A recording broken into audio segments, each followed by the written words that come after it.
Hello hi friends, welcome to my channel. చాలామంది video చూస్తున్నారు కానీ సబ్స్క్రైబ్ చేసుకోలేదండి. దయచేసి సబ్స్క్రైబ్ చేసుకోండి మై ఫ్రెండ్స్.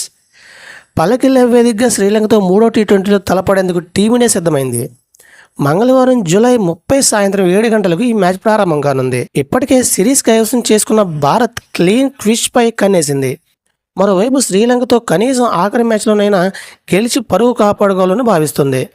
అయితే ఈ మ్యాచ్లో భారత్ పలు మార్పులతో బరిలో దిగుతున్నట్లు తెలుస్తుంది. ఈ మ్యాచ్ కూడా team India vice captain Shubman Gill దూరం అయ్యే సూచనలు కనిపిస్తున్నాయి.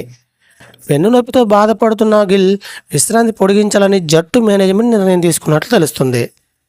అతడి స్థానంలో సుజు ససన్ కొనసాగుతున్నట్లు వార్తలు వినిపిస్తున్నాయి.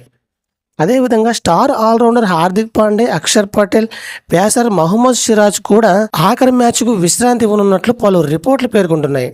వీరి ముగ్గురు స్థానంలో శివన్ దూబే, వాషింగ్టన్ సుందర్, ఖలీల్ అహ్మద్ తుది జట్టులో రానున్నట్లు క్రికెట్ వర్గాలు వెల్లడించాయి. మరి చూడాలి తుది జట్టులు ఎవరైతే ఉంటున్నారో, మరి ఎవరు ఎంతవరకు మేరకు ఆటకి న్యాయం చేయగలరు అని అయితే చూసుకుందాం ఫ్రెండ్స్. మన వీడియోస్తో లైక్ చేయండి, షేర్ చేయండి, తప్పకుండా మన ఛానల్ సబ్స్క్రైబ్ చేసుకోండి. Bye friends.